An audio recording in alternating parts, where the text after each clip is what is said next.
अस्सलाम वालेकुम viewers, this is Ahmad Hanzala Rafi और मैं Malkiyat institute of real estate and science के प्लेटफॉर्म से एक मरतबा फिर आप लोगों की खिदमत में हाजिर हूँ। उम्मीद करता हूँ आप लोग ठीक ठाक खैरियत से होंगे। तो आज की क्लास का जो टॉपिक है वो बहुत ज़्यादा इंटरेस्टिंग होने वाला है। तो आज की टॉपिक जो है वो एनओसी से रिलेटेड होने वाला है। आखिर ये एनओसी आखिर है क्या ये चीज़?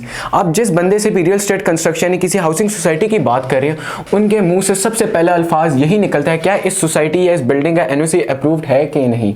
इस सिलसिले में मलकियत मार्केटिंग ने सीडीए के जानिब से मंजूर करदा जितनी भी एनओसीज की एक कॉम्प्रिहेंसिव लिस्ट बनाई है, जो कि हम अपने मौजूद नाजरीन, डीलर हजरात और क्लाइंट्स के साथ आज शेयर करेंगे। तो इस वीडियो को एंड तक ज़रूर देखिएगा। चलते हैं आज के टॉपिक की तरफ।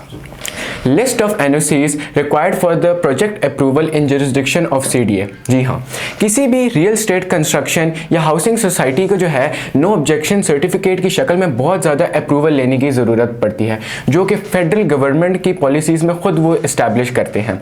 तो अगर हम इसको एनओसीज की शुरुआत करें तो हम करेंगे ऑनरशिप डॉक्यूमेंट से। ऑनरशिप डॉक्यूमेंट में 3 डॉक्यूमेंट्स की बहुत ज़्यादा ज़रूरत होती है। पहला डेमिग्रेशन सर्टिफिकेट या अक्षजरा। अब ये क्या है? ये एक नक्शा होता है जिससे जो इंसान है वो अपना प्लॉट आइडेंटिफाई कर सकता है। फॉर एग्जांपल, किसी भी XYZ अप्रूव्ड सोसाइटी है, उसके नक्शे में उस बंदे का कहाँ पे प्लॉट है वो उससे अपना प्लॉट आइडेंटिफाई कर सकता है। अब हम बात करते हैं अलॉटमेंट लेटर और फ़र्द। अब ये अलॉटमेंट लेटर और फ़र्द वो डॉक्यूमेंट है जिससे इंसान अपने रकबे की मलकियत की डिटेल्स निकाल सकता है या उसकी निशानदही कर सकता है कि इसमें रकबे ये मेरी मलकियत है, और किसी भी कि ये इसमें कितना रकबा है और इस प्लॉट का मालिक है कौन, मतलब उनकी डिटेल्स।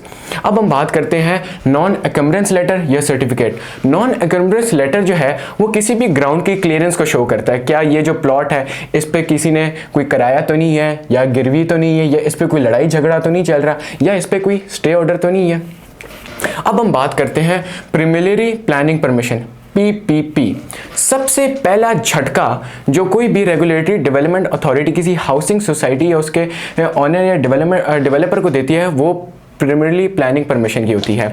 इसमें क्या होता है, ये एक सर्टिफिकेट होता है जो डेवलपर को मिलता है, जिसमें उस हाउसिंग सोसाइटी के डेवलपर को बताना पड़ता है कि ये जो रकबा है ये मेरी मलकियत है और इस पे मैं एक हाउसिंग सोसाइटी बनाना चाहता हूँ। और उस हाउसिंग सोसाइटी को बनाते बनाते जितनी हमें कंस्ट्रक्शन फेस करनी पड़ेंगी और जिन जिन स्टेजेस से हमें गुजरना पड़ेगा, यहाँ तक कि ये चीज़ें भी ये इसमें इंक्लूड और एक्सप्लेन करता है। अब हम बात करते हैं अप्रूव लेआउट प्लान्स। अच्छा, अब ये है क्या? The approve layout plan is approve from the architecture directorate CDA front operation at one window. ये जो है इसमें इसको अप्रूव किया जाता है कि जो ये फाउंडेशन और जिधर ये बन रही है बिल्डिंग, इसकी ये अप्रूवल देता है। अब हम बात करते हैं approval letter of design vetting community. DVC जो है किसी भी कंस्ट्रक्शन या स्ट्रक्चर की जो है अच्छी तरह छानबीन करने का एक प्रोसेस है। ये एक कमेटी है जो किसी भी कंस्ट्रक्शन या रियल एस्टेट स्ट्रक्चर की अच्छी तरह छानबीन करता है और उसमें यह देखता है कि इसमें कोई टेक्निकल खुदाई तो नहीं है। अब हम बात करते हैं अप्रूव्ड बिल्डिंग प्लान्स लेटर। ये जितनी भी कंस्ट्रक्शन की जो कॉम्प्रोमाइज़ेस है, जहाँ पे इसका जो लेआउट प्लान है, इनको जो है अप्रूवल चाहिए होता है। और ये अप्रूवल मिलता कहाँ से है? ये अप्रूवल जो है सीडीए के architecture directorate one window operation at the front office CDA से मिलता है। अब हम बात करते हैं approved buildings plans vetted by the competent authority. ये क्या काम करती है?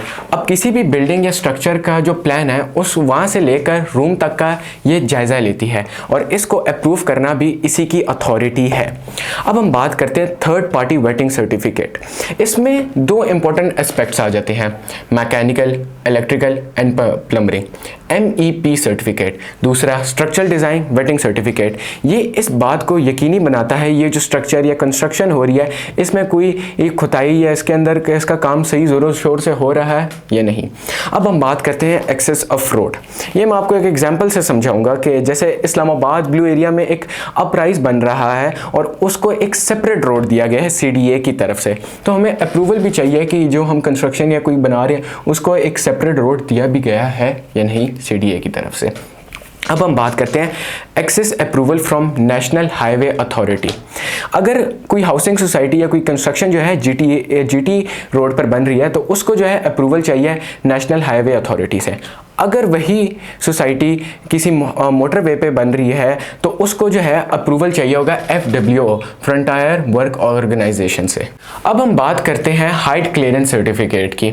ये सर्टिफिकेट जो है सिविल एविएशन अथॉरिटी से मिलता है, जो इस बात को यकीनी बनाता है ये जो बिल्डिंग बन रही है या हाउसिंग सोसाइटी बन रही है ये ऑब्स्टिकल फ्री जोन और फनल एरिया से बाहर बन रही है।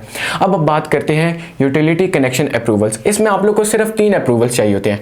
अप्रूवल फ्रॉम सुई northern gas pipeline, approval from electric supply company and approval from water supply system. अब बात करते हैं approval certificate from fire fighting system. Fire prevention and life saving certificate जो है ये इस बात को यकीनी बनाता है कि इस बिल्डिंग में या हाउसिंग सोसाइटी में फायर फाइटिंग का एक पूरा सिस्टम बनाया गया है। अब बात करते हैं environmental approval letter from Pakistan environmental protection agency. ये जो सर्टिफिकेट है इस बात को यकीनी बनाता है कि ये जो कंस्ट्रक्शन या बिल्डिंग बन रही है इसकी वजह से जो है आस पास की जितनी भी सराउंडिंग्स या एनवायरमेंट है इसको कोई नुकसान नहीं होगा। But and now last but not least completion certificate. ये जो सर्टिफिकेट है ये सबसे आखिर में मिलता है किसी भी बिल्डिंग या हाउसिंग सोसाइटी को। ये रेगुलेटरी डेवलपमेंट अथॉरिटी देती है कि ये जो हाउसिंग सोसाइटी या जो बिल्डिंग बनी है फुल एक लीगल तरीके से बनी है, ना कि इलीगल तरीके से।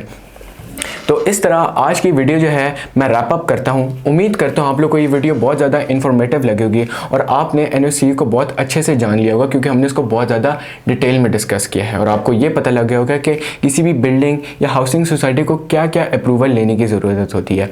इंशाल्लाह मैं आप लोगों को मिलूंगा नेक्स्ट वीडियो में, लेकिन जाने से पहले मैं आप लोगों को यही कहूँगा कि अगर आप कुछ नया कुछ सीखना चाहते हैं या कुछ इन्फॉर्मेटिव सीखना चाहते हैं तो आप हमारे चैनल को सब्सक्राइब करें और नीचे बेल आइकन को भी प्रेस कर दिए कि ताकि आपको हमारी न्यू इन्फॉर्मेटिव वीडियोस आप तक पहले पहुंच सके। इंशाल्लाह हम लोग मिलेंगे नेक्स्ट वीडियो में, तब तक के लिए मैं आप सबसे इजाज़त चाहता हूं। अल्लाह हाफ़िज़।